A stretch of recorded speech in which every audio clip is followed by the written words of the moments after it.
Sheikh Imran Hossein, there are news headlines everywhere about masses of refugees, mostly from Syria, but also Iraq, Afghanistan, and other places, flooding into Europe.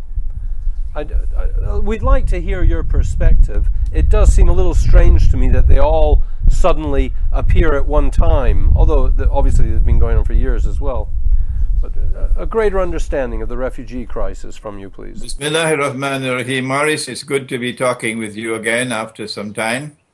And we give praise and thanks to Allah that you have recovered from your illness and that you are in good health now.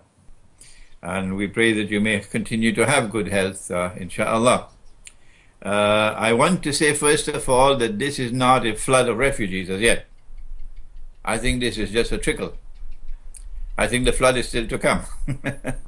I think the flood is still to come. And if we confine our analysis to the armed insurrection, the Zionist-sponsored armed insurrection in Syria, with ISIS and with the so-called Free Syrian Army and al-Nusra and all of these others in their bogus jihad, terrifying the Syrian people and forcing them to flee their homes, flee their jobs, flee everything just to save themselves from this bogus ISIS and from the wars that are still to come in Syria. If we confine our analysis to only this military part of the subject, I don't think we can anticipate what tomorrow holds in store. It's not just because of conditions of insecurity in Syria and in Afghanistan, but I think an additional factor which must be considered is the continuous descent into poverty and in some places destitution because of a bogus and fraudulent monetary system. That monetary system is sucking the wealth of mankind and bringing that wealth into Western Europe, not Eastern Europe, not Russia, not Greece, most certainly not Greece, not Bulgaria, not Armenia, not at all. It's bringing and sucking that wealth into Western Europe, into North America, and to that part of the world which is known as the West or Western civilization. They are becoming filthy rich. They're living the good life. And they're becoming constantly richer and richer, while the rest of the world is growing poorer and poorer. In Islam, we know of this monetary system as riba, or a form of usury.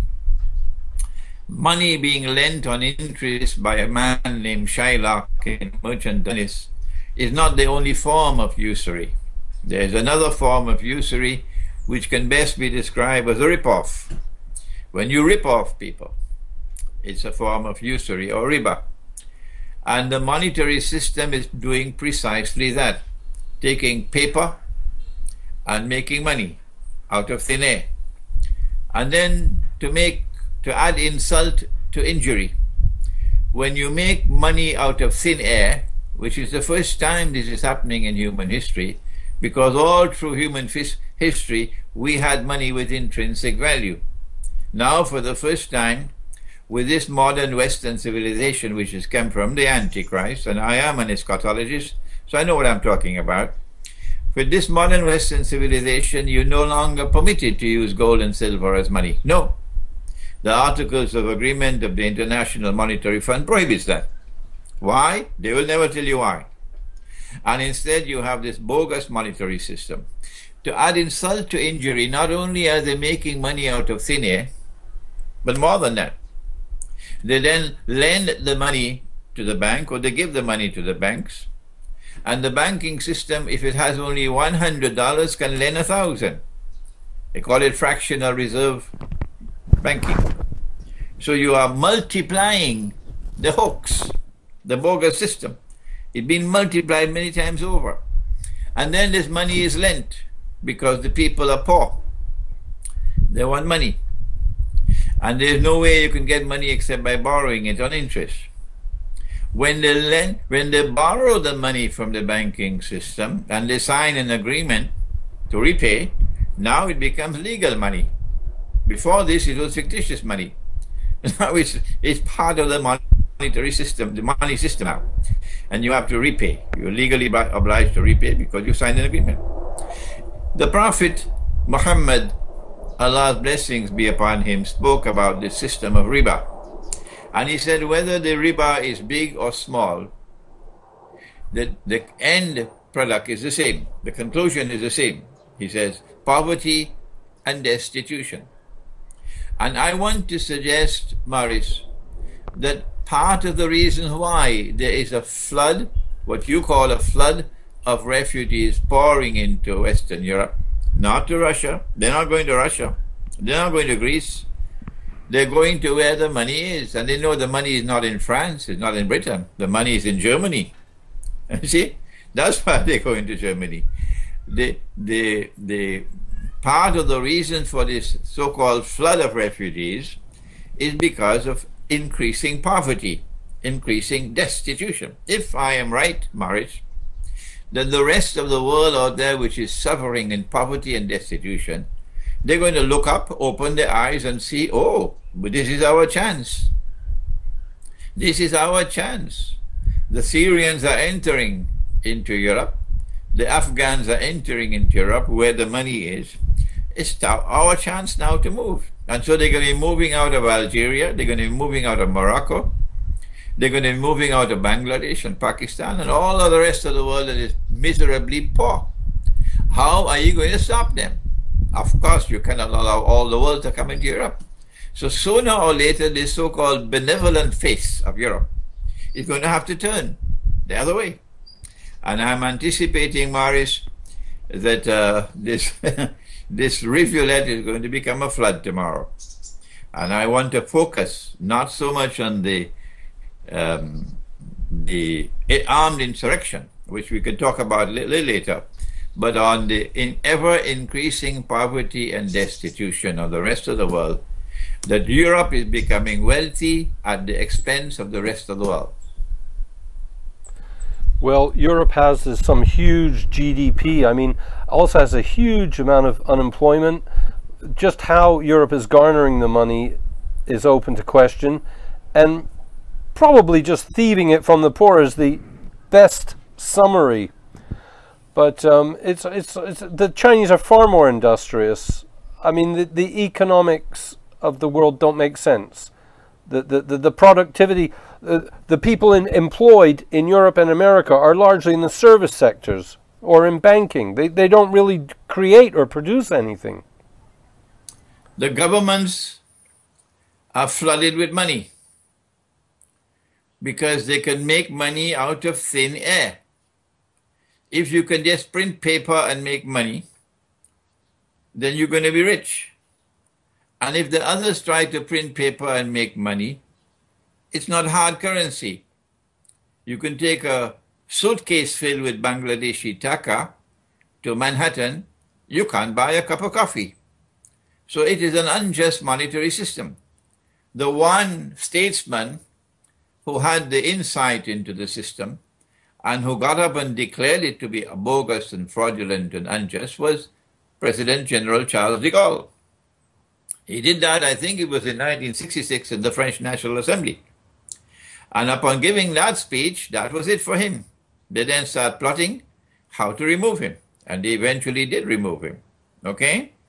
The next one who did it was the Prime Minister of Malaysia, Dr. Muhammad Mahathir, who is still alive. He also spoke of the fraudulent nature of the monetary system, which is enriching one part of the world at the expense of the rest of the world. All right? We in the world of Islam have a dilemma. We have more scholars today than we've ever had before. They're called the ulama, the scholars of Islam. Yet we can't find any. We cannot find any scholar of Islam who will stand up and speak coherently and intelligently and analyze the monetary system and declare it to be haram. Haram meaning it is prohibited, it is bogus, it is fraudulent. The world of Islamic scholarship Morris, has not only failed, it has failed miserably. They don't have any excuse. No, they can't say we didn't know, because they all have access to the internet now. And the information is out there in the internet. I have been lecturing on the subject for about 20 years now. Not only is this bogus and fraudulent system foisted upon us and we cannot get out of it, but now they have something called Islamic banking. And the Islamic banking is just as bogus, just as bogus. No Islamic bank, none, dares to say that the monetary system is bogus and we should return to dinar and dirham, or the gold dinar and silver dirham. Everything, little university student out there knows that, but not the scholars of Islam who support Islamic banking. And so my analysis, Morris, my initial analysis is that it is a fraudulent monetary system and a banking system that is unjust, which is impoverishing most of the rest of the world. And as a consequence of increasing poverty and destitution, we see this movement from the rest of the world into that part of the world which is the beneficiary of the monetary system, namely Germany. Germany is industrious. There's something about the German people. The German-made products are known for the efficiency. I mean, but Germany seems to have its hands tied, and it's hard to follow its policies and understanding. I mean, it's virtually admitting all the refugees and stating it's going to change the demographics of Germany forever, and it's hard to understand why a country would choose that path. Well, we could, for example, Morris, we could ask you, why, Morris, why can't you recognize? You're an intelligent person, you've been interviewing me for some years now. How come I can't hear you saying that, yes, I recognize this monetary system to be bogus and fraudulent, and it is part of the factor that is contributing towards increasing poverty and destitution in the rest of the world, and this has nothing to do with the industriousness of the German people. No, we're not talking about that. We're talking about the monetary system. Well, first of all, I could not argue and say there's anything bona fide or legitimate or credible about our monetary system. I concur with you. And there are a few voices critical of the monetary system. Not all of them will go for the gold and silver, which I share your feelings, or the Islamic laws, that they have an intrinsic value. I believe that. They're cherished by cultures all over the world.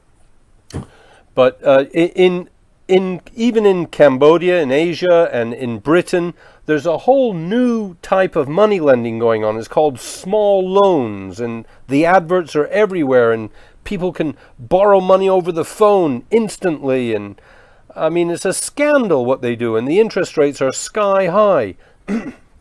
I really do agree with you about the monetary system, but it appeals to everyone, and we all need money, and I can understand that.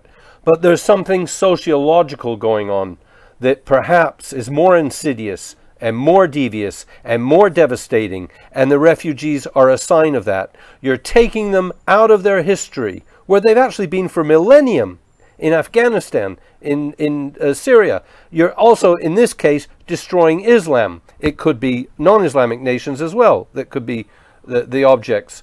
But there's something insidious going on outside of the monetary issues as well, social engineering. That's right. We can now turn to the insurrection. One does not need a PhD to recognize that these so-called warriors, Dajjal's warriors, who are flocking to Syria and to Turkey and to Iraq to join ISIS, they don't ask the question, none of them. They don't ask where the weapons are coming from, state-of-the-art weapons. Where is it coming from? No, these fools never ask that question. They have eyes and they cannot see. They have ears and they cannot hear. And I say to them that your jihad is bogus because it is financed, it is armed, it is trained by the enemies of Islam. But you can't see that. If you go there to fight and you are killed, I will not pray over your body. No. And I will never stand at your grave. Not at all. because you are going there to kill my people unjustly. The so-called Arab Spring was meant to be a cover for taking over Libya. And they succeeded in Libya because Russia failed in the Security Council. We still do not have a credible response from Russia as to why Russia acted the way that it did and sacrificed Libya. We don't have an answer from them as yet. So now Libya is a NATO state. And that's Egypt's goose is cooked now. Because when they're ready to attack Egypt, they'll attack from both east and west. And that's the end of Egypt. Because NATO is now in Libya. The Arab Spring was meant to act as a cover so that they could then also have the chance to topple the Syrian regime. And that's what they're doing now, attempting to overthrow the Syrian regime the way they did the Libyan regime. They've not succeeded as yet. No.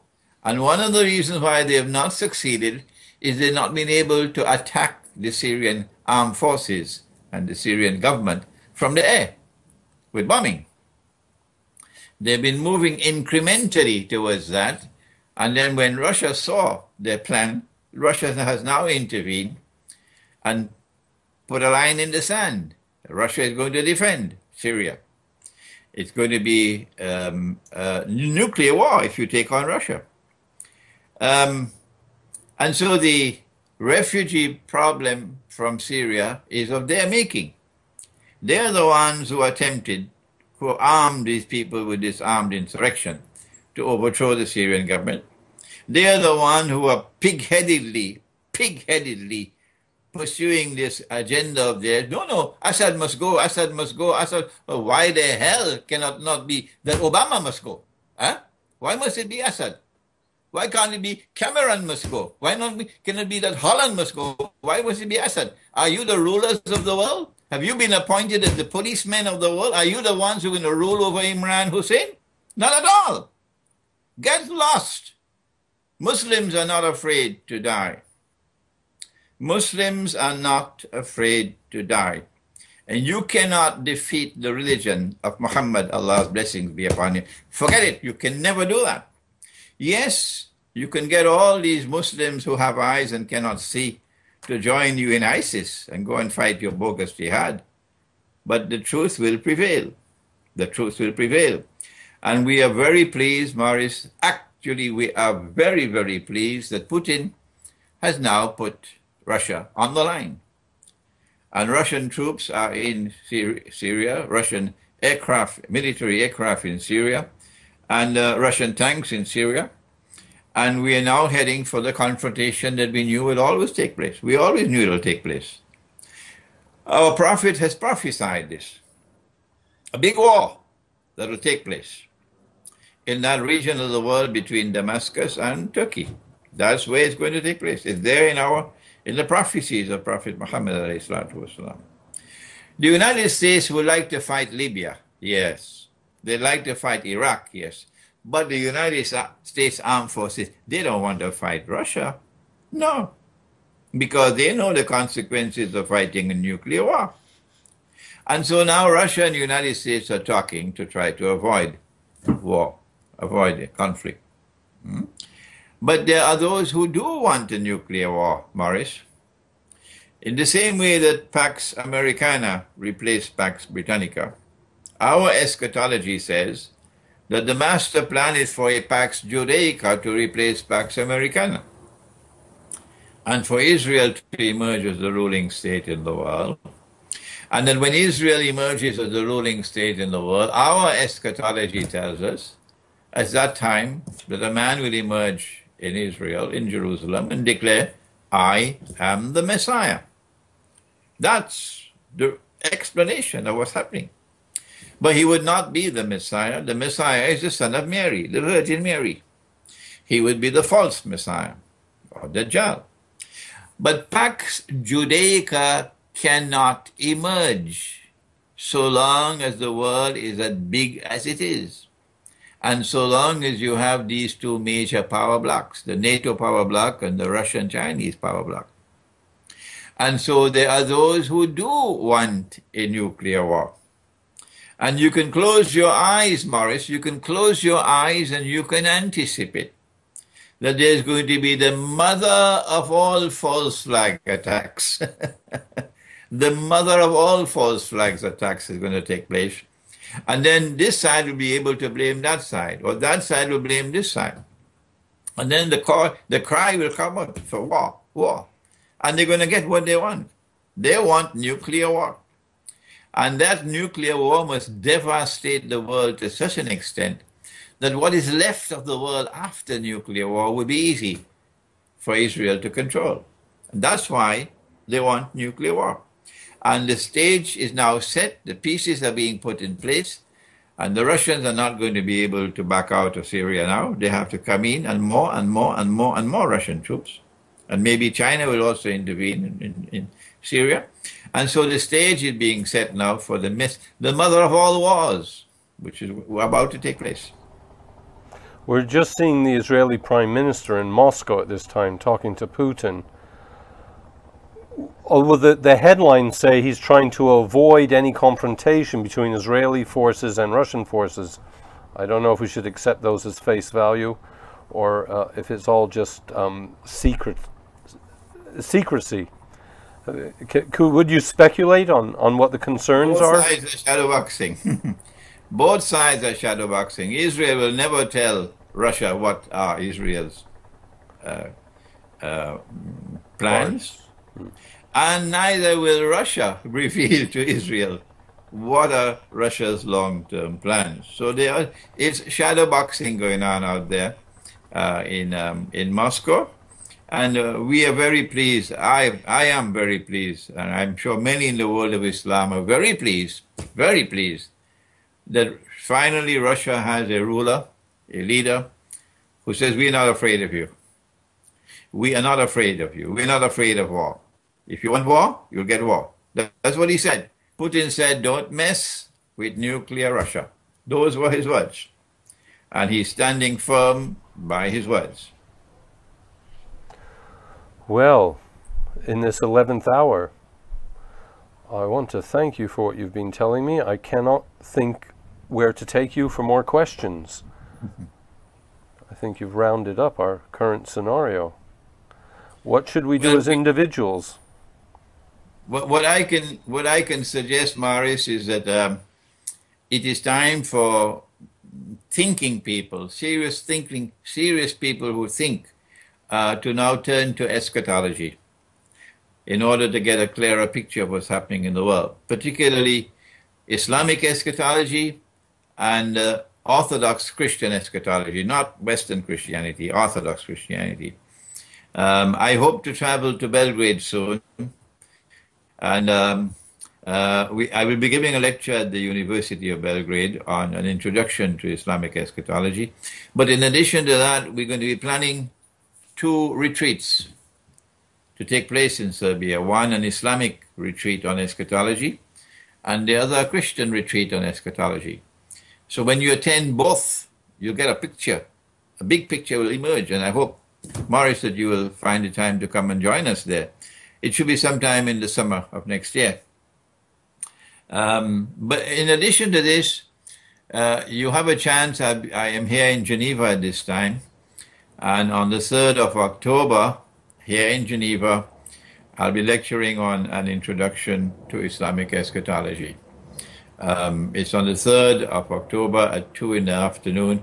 If you go to my website, you can see where you can register for the lecture. This is my advice. It's time for thinking people to turn to eschatology, so that eschatology can explain to you the mysterious events that are unfolding in the world today. Thank you so much, Sheikh Imran Hussein.